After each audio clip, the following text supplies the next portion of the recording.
Hello दोस्तों। Hello friends, नमस्कार। मैं ब्रजेश मिश्रा आपके साथ हूँ एक ऐसा टॉपिक लेकर जो कि हमारे हिंदू माइथोलॉजी में एपिक पर बेस्ड है। महाभारत नाम का जो एक ग्रंथ है उस पर बेस्ड है। आप सभी ने महाभारत बी आर चोपड़ा का सीरियल भी देखा, बहुत सारी किताबें भी पढ़ी होंगी महाभारत पर। फिर मैं अपने टॉपिक में क्या नया लेकर आई हूँ, तो मैं आपको कहूंगी कि आप मेरे साथ जुड़िए। मैंने बात करना चाहा है महाभारत आज के कॉन्सेप्ट में, आज के संदर्भ में, मॉडर्न सिनारियो में महाभारत से हम क्या सीख सकते हैं। Lessons from Mahabharata in modern scenario.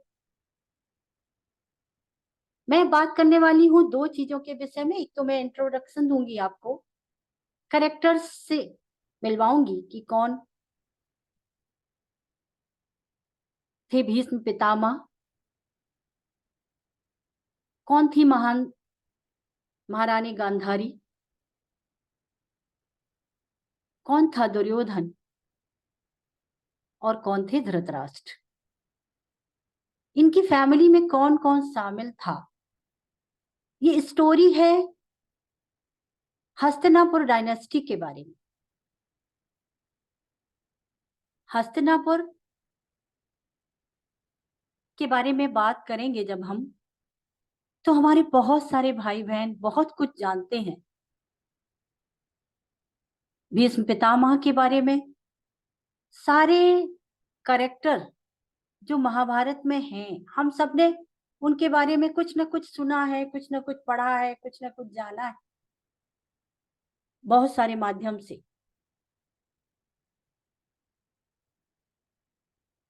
और वो हम लोगों को आज के संदर्भ में कितना रेलेवेंट है और कितना इरेलेवेंट है, कितना उपयोगी है, कितना सार्थक है और कितना निरर्थक है, और हमें महाभारत से क्या क्या सीख लेनी चाहिए।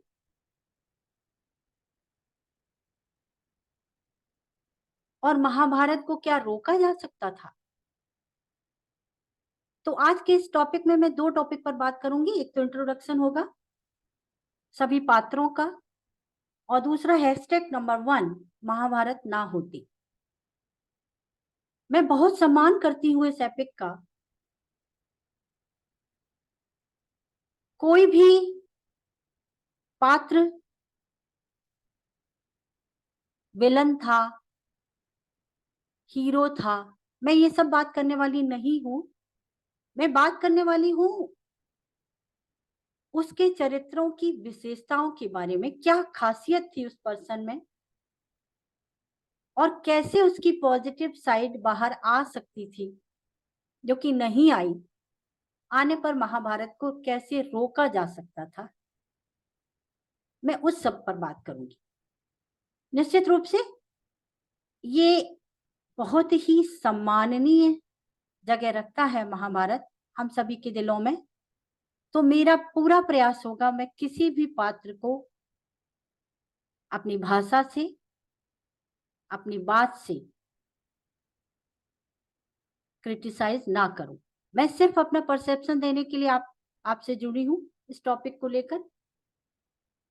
तो आइए बात करते हैं आगे। सबसे पहले जानिए आप इनका फैमिली ट्री। इनकी फैमिली में कौन कौन पात्र थे, कौन कौन लोग थे इस हस्तिनापुर साम्राज्य में। तो बेसिकली जो स्टोरी है, अगर मैं इंग्लिश में बताऊं तो the conflict is from a dynastic succession struggle between Kaurava and Pandava for the throne of Hastinapur. जो बेसिक कॉन्फ्लिक्ट था वो ये था कि कौन उत्तराधिकारी होगा हस्तिनापुर डायनेस्टी का। हस्तिनापुर जो साम्राज्य था उसका उत्तराधिकारी कौन बनेगा, बेसिक लड़ाई यहां पर थी। अब लड़ाई थी किनके बीच? हम सभी जानते हैं, कौरव और पांडवों के बीच। कौरव के परिवार में कौन कौन था, आइए मिलिए।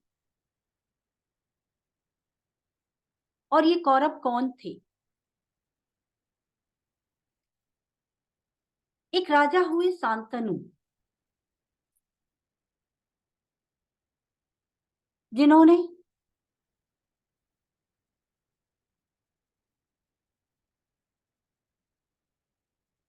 विवाह किया गंगा से, और गंगा को कोई श्राप था, इसलिए उसने ऑफिशियली विवाह शांतनु से नहीं किया। प्रेम विवाह था, इनका संपर्क था, जिससे भीष्म उत्पन्न हुए। भीष्म की पैदाइश हुई गंगा और शांतनु से। बाद में शांतनु का संपर्क हुआ सत्यवती से, जो कि मछुआरों की कन्या थी और पहले से ही विवाहित थी, जिनका विवाह हुआ था पाराशर से, और पाराशर से इनको एक पुत्र भी था, व्यास।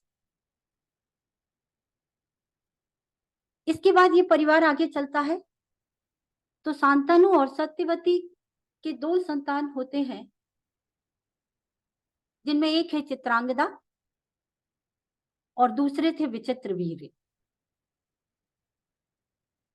चित्रांगदा बचपन में ही एक्सपायर हो जाती है, उसकी मृत्यु हो जाती है, और विचित्रवीर्य भी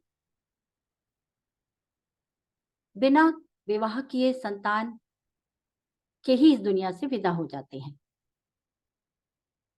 सत्यवती चूंकि बहुत ही विदुषी महिला थी और वो चाहती थी कि इस डायनेस्टी को कोई उत्तराधिकारी मिले,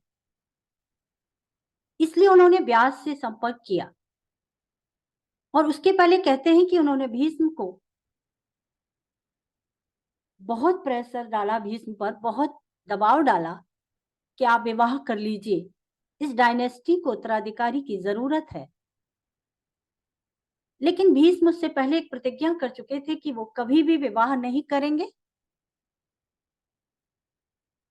और हस्तिनापुर राज्य के राजा की सुरक्षा का बंदोबस्त और राज्य की सुरक्षा का बंदोबस्त अपने कंधों पर लेते हैं।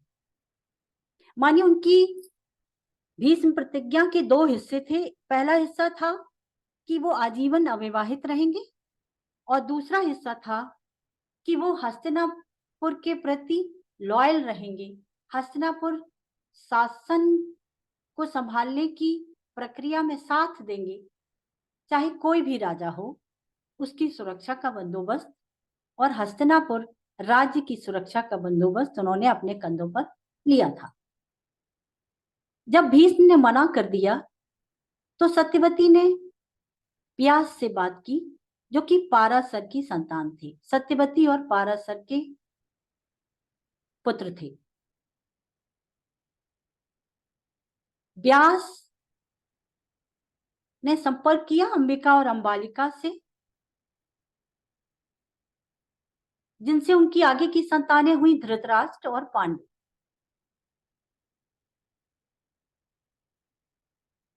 इसके अलावा एक और संतान हुई विदुर।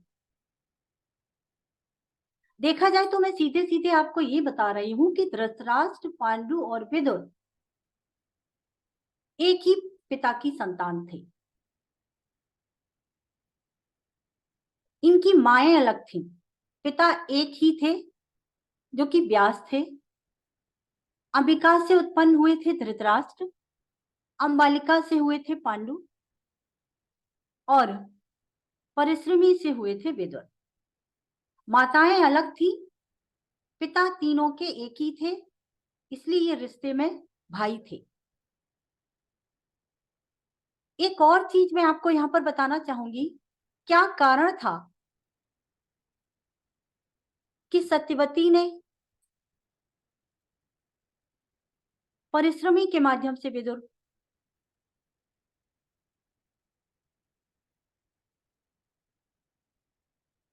को लाया इस दुनिया में? पहला कारण ये था कि धृतराष्ट्र देख नहीं सकते थे। जब व्यास ने संसर्ग किया अंबिका से तो उन्होंने आंखें बंद की, जिसका कारण था उनका अंधापन, जिसकी वजह से कहते हैं कि धृतराष्ट्र अंधे पैदा हुए जो कि देख नहीं सकते थे। दूसरी थी जो अंबालिका, जिनसे पांडु हुए, वो संसर्ग के समय पेन में थी, तकलीफ में थी, और ये तकलीफ ने पांडु को एनेमिक पैदा किया, कमजोर पैदा किया। और यही कारण था कि सत्यवती ने परिश्रमी नाम की महिला जो कि उनके यहाँ काम करती थी, उसके माध्यम से एक और पुत्र प्राप्त किया, विदुर। आगे चलते हैं। आगे चलकर धृतराष्ट्र ने गांधारी से विवाह किया, जो कि गांधार राज्य की राजपुत्री थी। आगे चलकर एक और पात्र मिलेगा, शकुनी, जो कि इनके भाई थे, और वैश्या। पांडु ने भी विवाह किया कुंती और माद्री से। ये दोनों भी राजकुमारियां थी।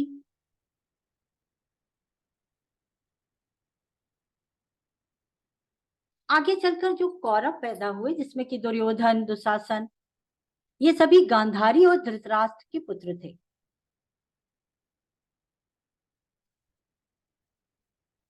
और जो पांडव थे वो कुंती के पुत्र थे, माद्री के पुत्र थे।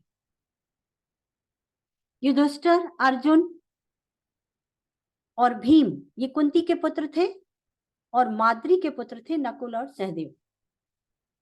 एक और पुत्र था कुंती को, जो कि उन्होंने सूर्य भगवान की तपस्या से प्राप्त किया था, जिसका की नाम था कर्ण।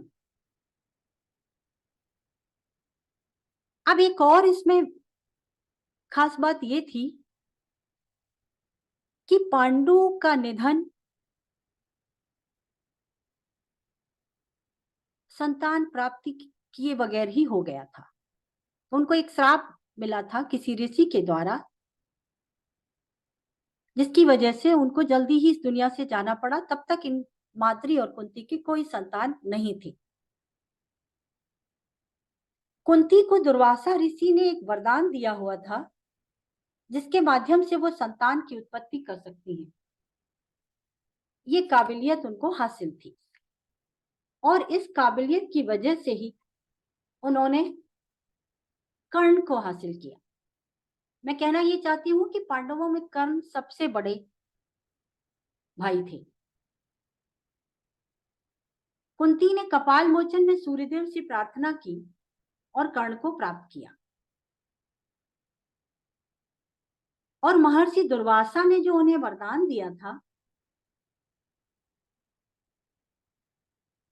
उसको उन्होंने सोचा कि ये इस वरदान को मैं आजमाती हूँ कि ये वरदान लागू होता भी है या नहीं, कारगर भी है या नहीं, उपयोगी होगा भी कि नहीं। ये सोचकर उन्होंने, कपाल मोचन एक जगह का नाम है जहां कहते हैं कि तपस्या करने से हर कामना पूरी हो जाती है, वहां जाकर उन्होंने नदी किनारे तपस्या की और वो मंत्र बोला जो कि महर्षि दुर्वासा ने उनको दिया था, जिससे उनको कर्ण की प्राप्ति हुई। और ये उस समय की बात है कि जब कुंती का विवाह पांडु से नहीं हुआ था। बाद में कुंती का विवाह पांडु से हुआ, और पांडु जब इस दुनिया से विदा हो गए तो कुंती ने भी धर्मराज, वायु और इंद्र का आवाहन किया, जिससे धर्मराज युधिष्ठिर, भीम और अर्जुन की प्राप्ति हुई।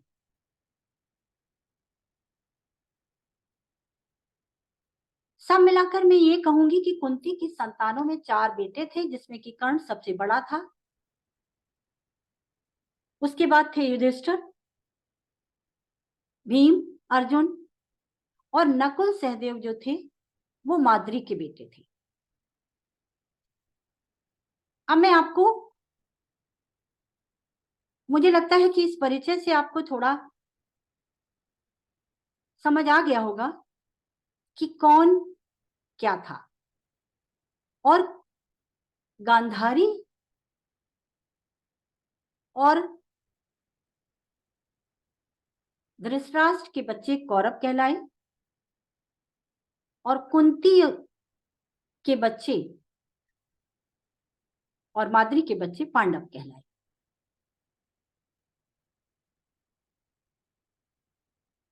आइए आगे चलते हैं। अब मैं बात करती हूं कि क्या इसको रोका जा सकता था। महाभारत को रोका जा सकता था। कैसे रोका जा सकता था? अगर भीष्म आजीवन अविवाहित ना रहने की अपनी प्रतिज्ञा को तोड़ देते, ये देखते हुए कि हमारी डायनेस्टी को, हमारे हस्तिनापुर को एक उत्तराधिकारी की जरूरत है, तो वो ईश्वर से क्षमा मांगकर अपनी प्रतिज्ञा को वापस ले सकते थे और विवाह कर सकते थे। निश्चित रूप से उनका ये कदम एक बहुत ही सक्षम उत्तराधिकारी दे सकता था हस्तिनापुर डायनेस्टी को, लेकिन उन्होंने ऐसा नहीं कहा, नहीं किया, क्योंकि उनके हिसाब से जो प्रण उन्होंने ले लिया है, जो प्रतिज्ञा उन्होंने ले ली है, वो बहुत बड़ी थी और उसको वो बदलना नहीं चाहते थे। दूसरा क्या हो सकता था कि विदुर को भाई मान लिया होता। विदुर भी इनके भाई थे, एक ही पिता के संतान थे, धृतराष्ट्र, पांडु और विदुर। उनको सामाजिक रूप से भाई इन लोगों ने इसलिए नहीं माना क्योंकि वो एक दासी के पुत्र थे। और विदुर ने भी कभी भी अपने आप को उत्तराधिकारी के रूप में पेश नहीं किया। विदुर जो कि बहुत ही विद्वान व्यक्ति थे, विदुर नीति आज भी पढ़ी जाती है, हमेशा हस्तिनापुर के शुभचिंतक थे, मंत्री थे, बहुत अच्छे सलाहकार थे। लेकिन परिवार में, हस्तिनापुर में इनको बिसरा दिया गया, इनको एक भाई की जगह नहीं दी गई। अगर ऐसा होता तो भी महाभारत को रोका जा सकता था। अब यहां पर मैं एक और बात फिर से क्लियर करूं कि भीष्म पितामह इसलिए कहलाए, जब दुर्योधन और अर्जुन बड़े हुए तब उनको पितामह कहा जाने लगा।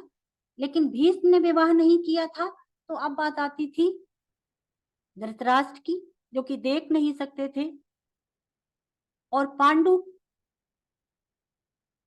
जो कि इस दुनिया से जल्दी ही विदा हो गए थे।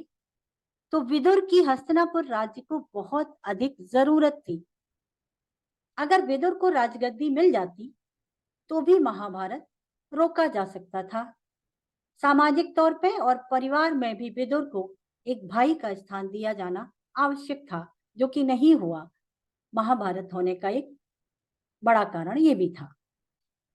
धृतराष्ट्र का विवाह ना होता, धृतराष्ट्र को जब कोई कन्या नहीं मिल रही थी विवाह के लिए, कोई भी राजकुमारी, उस समय स्वयंवर की प्रथा थी। राजकुमारियां खुद अपना वर तय करती थी और धृतराष्ट्र देख नहीं सकती थी। इस बात को भीष्म बहुत अच्छे से जानते थे, इसलिए उन्होंने 3 राजकुमारियों का अपहरण किया। अंबा, अंबालिका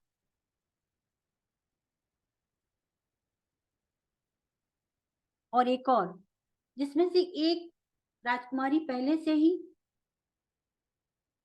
दूसरे राजा को पसंद करती थी।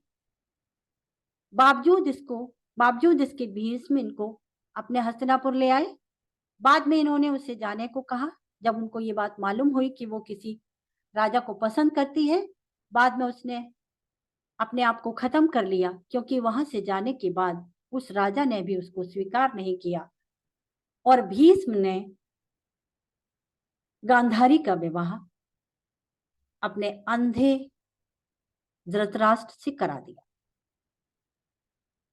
एक और बात है यहाँ पर, कहते हैं कि गांधारी से इस बात के विषय में पूछा भी नहीं गया और गांधार राज्य को भीष्म की ये अपहरण करने वाली बात बिल्कुल भी पसंद नहीं आई। जब ऐसा हुआ तो इन्होंने उनको कैद कर लिया और कहते हैं कि उनको ठीक से भोजन भी नहीं दिया, वो विरोध ना कर सके इसलिए उन्होंने उनको कैद कर लिया। भीष्म ने गांधारी के पिता और भाई को कैद कर लिया और यही कारण है कि आगे चलकर शकुनी में बदले की भावना आई। अगला पॉइंट हाईलाइट किया है मैंने, शकुनी में बदले की भावना ना होती। अगर ये विवाह गांधारी की सहमति से हुआ होता, गांधारी के पिता या भाई की सहमति भी इसमें शामिल होती, तो ऐसा नहीं होता, जो कि भीष्म को करना चाहिए था। लेकिन भीष्म अपने राज्य के उत्तराधिकारी के लिए शपथ ले चुके थे, अपने हस्तिनापुर राज्य के शुभचिंतक थे, जिसकी वजह से, जिसके कारण से उन्होंने इस बात पर बिल्कुल भी ध्यान नहीं दिया और यही कारण था कि शकुनी में बदले की भावना थी। वो चाहता था कि हस्तिनापुर किसी न किसी तरीके से बर्बाद हो जाए और यही उसने करने में कोई कोर कसर नहीं रखी। आगे बढ़ते हैं, धृतराष्ट्र का पुत्र मोह भी इसके लिए जिम्मेदार था। जब पांडु वन को चले गए और इस दुनिया से विदा हो गए तो धृतराष्ट्र को राजगद्दी मिल गई, लेकिन राजगद्दी पर बैठकर उन्होंने एक अच्छे राजा होने का सबूत नहीं दिया। अच्छे राजा की तरह उन्होंने राजकाज नहीं किया, जबकि वो इसको आसानी से कर सकते थे। अगर वो देख नहीं सकते थे तो दो उनके साथ बहुत ही मजबूत पात्र थे, जिसमें कि एक का नाम था भीष्म और दूसरे थे विदुर। विदुर एक मंत्री थे, भीष्म एक गार्जियन के तौर पर हस्तिनापुर की देखरेख कर रहे थे, हस्तिनापुर के लिए समर्पित थे।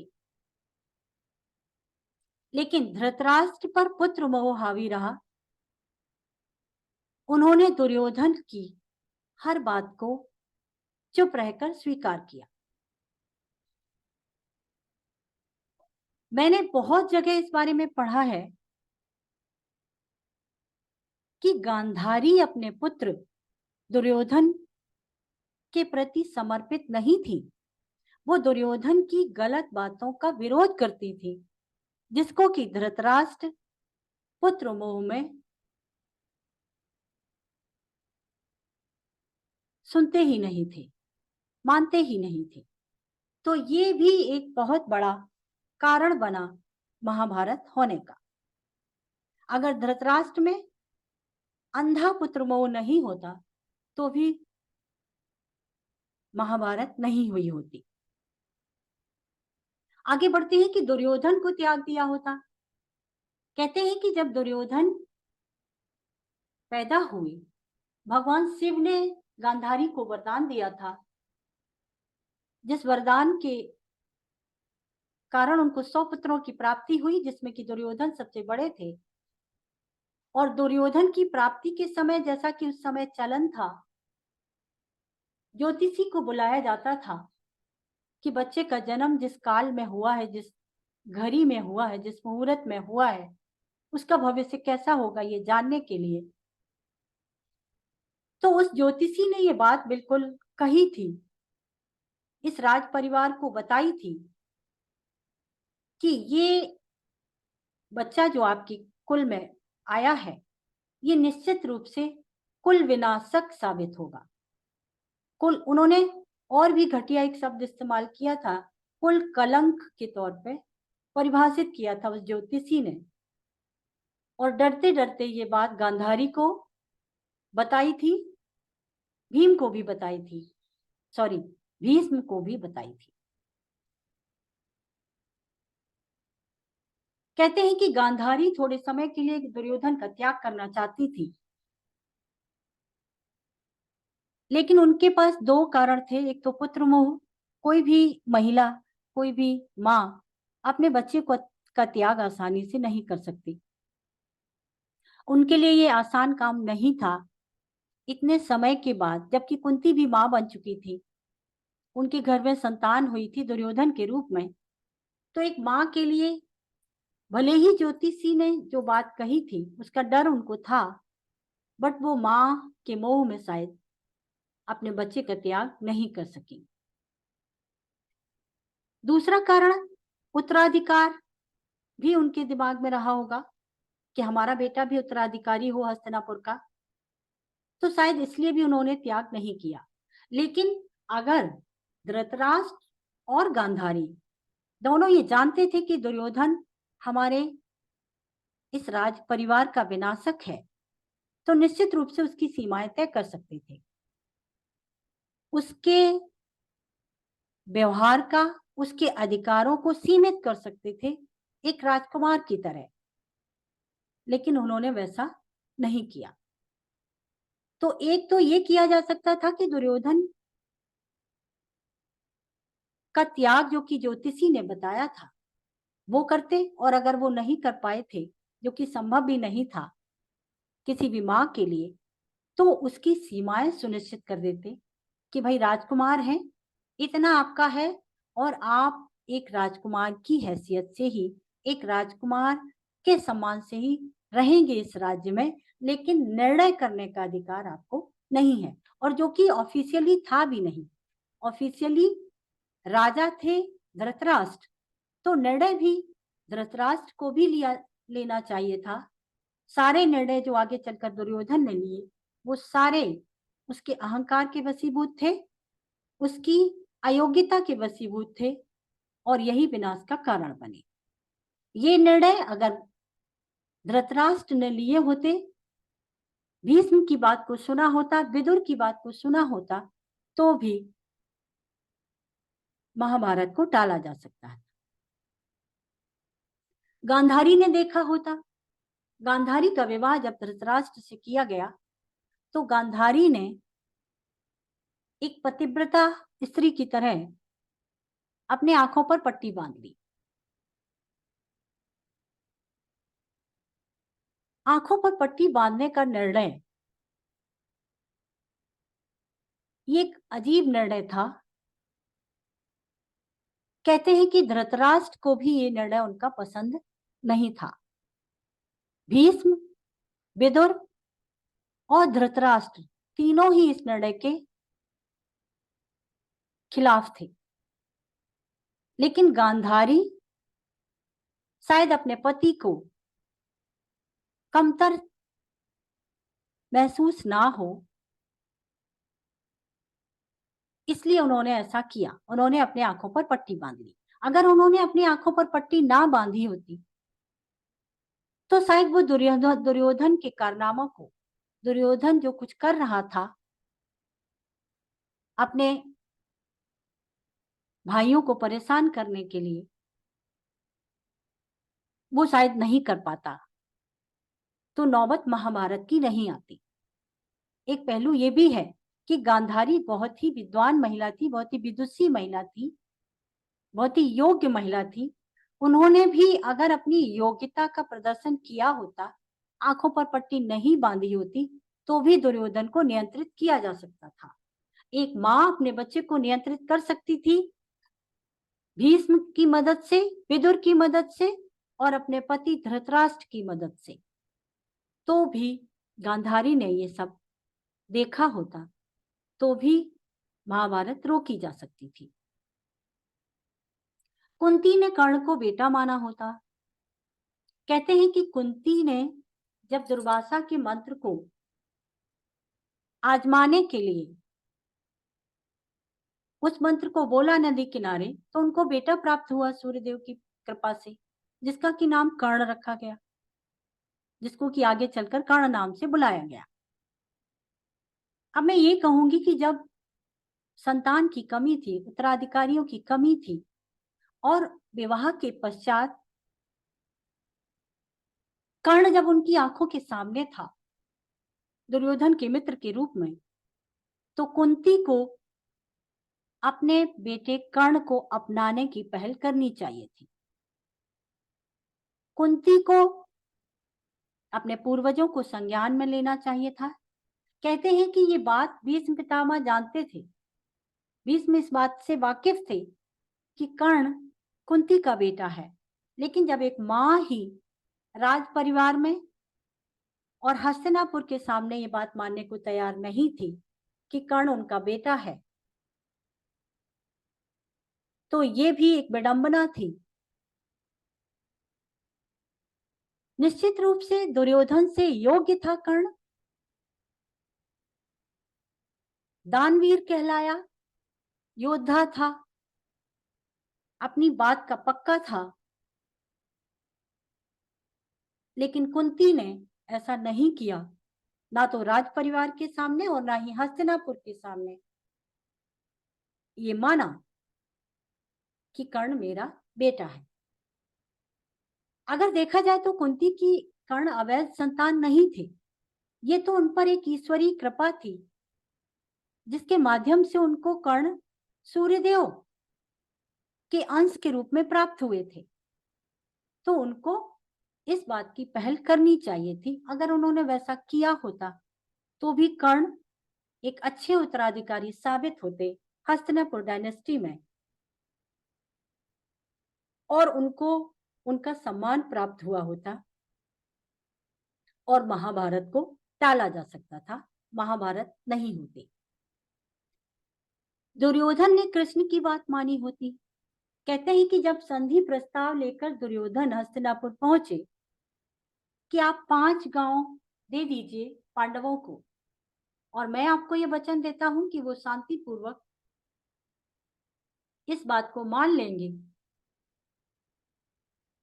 तो भी दुर्योधन ने उनकी इस बात को नहीं माना और कहा कि सुई की नोक के बराबर भी हम अपने राज्य में से पांडवों को नहीं देंगे। और ये आखिरी प्रक्रिया थी जो कि कृष्ण के द्वारा, भगवान कृष्ण के द्वारा, श्री कृष्ण के द्वारा, जो कि कुंती के भाई के बेटे थे, रिश्ते में बुआ थी कुंती। दुर्योधन को उन्होंने आखिरी मौका दिया था कि राज्य को बचाया जा सकता था, राज परिवार को बचाया जा सकता था और हस्तिनापुर की प्रतिष्ठा को भी बचाया जा सकता था अगर दुर्योधन कृष्ण की बात मान लेता। कहते हैं कि भीष्म ने और विदुर ने बहुत प्रयास किया कि दुर्योधन कृष्ण की इस बात को मान ले। देखा जाए तो पांडवों का हक था हस्तिनापुर राज्य पर शासन करने का भी और अपनी संपदा, अपना सम्मान हासिल करने का। लेकिन दुर्योधन चूंकि अहंकारी था, अयोग्य था और किसी की भी बात ना मानने वाला व्यक्ति था, उसमें कोई गुण था ही नहीं सिवाय एक योद्धा होने की, तो उसने अपने उस अहंकार के वशीभूत होकर कृष्ण की बात नहीं मानी। अगर वो कृष्ण की बात मान लेता, संधि प्रस्ताव को स्वीकार कर लेता, तो भी महाभारत को रोका जा सकता था। दुर्योधन का एक सलाहकार होता। बहुत लोग कहते हैं कि गुरु बनाइए श्री कृष्ण का के जैसा। जिस तरीके से अर्जुन ने श्री कृष्ण को गुरु माना था और कोई भी निर्णय लेने से पहले अर्जुन श्री कृष्ण से परामर्श करते थे, श्री कृष्ण से सहमति लेते थे, क्योंकि वो मानते थे कि श्री कृष्ण दो गुरु को हमेशा कहते हैं कि गुरु वो होना चाहिए जो कि आपका शुभचिंतक हो। गुरु की एक काबिलियत ये होनी चाहिए और दूसरी सक्षम होना चाहिए, उसे योग्य होना चाहिए, उस व्यक्ति को आपको गुरु बनाना चाहिए। तो अर्जुन ने ऐसा किया था। अर्जुन ने कृष्ण में 2 चीजें देखी, 2 गुण देखे, जो कि पहला था कि कृष्ण उनके परिवार के शुभचिंतक थे, हस्तिनापुर के शुभचिंतक थे और योग्य थे, सलाह दे सकते थे। इसलिए अर्जुन ने आजीवन श्री कृष्ण को अपना गुरु माना और हर बात में उनकी सहमति ली। जबकि इसके विपरीत दुर्योधन ने कभी शकुनी को गुरु बनाया, कभी दुशासन को गुरु बनाया, और उसने कभी द्रोणाचार्य से अगर कोई बात पूछी, कोई सहमति ली, तो उसको माना नहीं। वो सभी से सहमति तो लेता था, सबकी राय तो लेता था, लेकिन वो मानता था धूर्त लोगों की राय को। मैं यहाँ पर ये कहना चाहूंगी कि दुर्योधन के पास भी भीष्म थे, विदुर थे, जो कि उनके शुभचिंतक थे उसके। मान लीजिए कि कृष्ण अर्जुन के गुरु थे और कृष्ण पर वो भरोसा नहीं करते थे, तो भी उनके परिवार में भीष्म, विदुर, माता गांधारी और उनके खुद के पिता सभी योग्य थे। इनमें से वो किसी से राय लिया करते, इनमें से किसी की सहमति लिया करते कुछ भी करने से पहले। और दुर्योधन ये बात जानता था कि ये सभी योग्य हैं, द्रोणाचार्य भी, भीष्म भी, विदुर भी और उसकी मां गांधारी भी, लेकिन वो इनमें से किसी की भी सलाह नहीं मानता था। तो दुर्योधन को एक अच्छा सलाहकार मिल गया होता, या उसने अपने शुभचिंतक, अपने परिवार के विद्वान लोगों में से ही किसी को गुरु बनाया होता, तो महाभारत नहीं होती। फ्रेंड्स, मैं ब्रजेश मिश्रा आपके साथ हूं। इसकी सीरीज को लेकर मैं लेकर आने वाली हूं, दूसरा इशू क्या था राज परिवार में, हस्तिनापुर परिवार में, जिसके कारण महाभारत हुआ। तो मेरे साथ जुड़े रहिए और हमारे वीडियोस को लाइक कीजिए, शेयर कीजिए, बात कीजिए और कमेंट बॉक्स में जाके प्लीज जरूर बताइए कि आपको हमारा विषय कैसा लगा, आप क्या कहना चाहते हैं, मेरी बातों से सहमत है या नहीं है। मैंने सिर्फ एक कोशिश भर की है, आज के सिनारियो में, मॉडर्न सिनारियो में महाभारत से हमें क्या क्या सीख लेनी चाहिए, इसके बारे में बात करने के लिए एक छोटा सा प्रयास किया है। धन्यवाद, थैंक यू वेरी मच। मिलते हैं अगले वीडियो में। नमस्कार।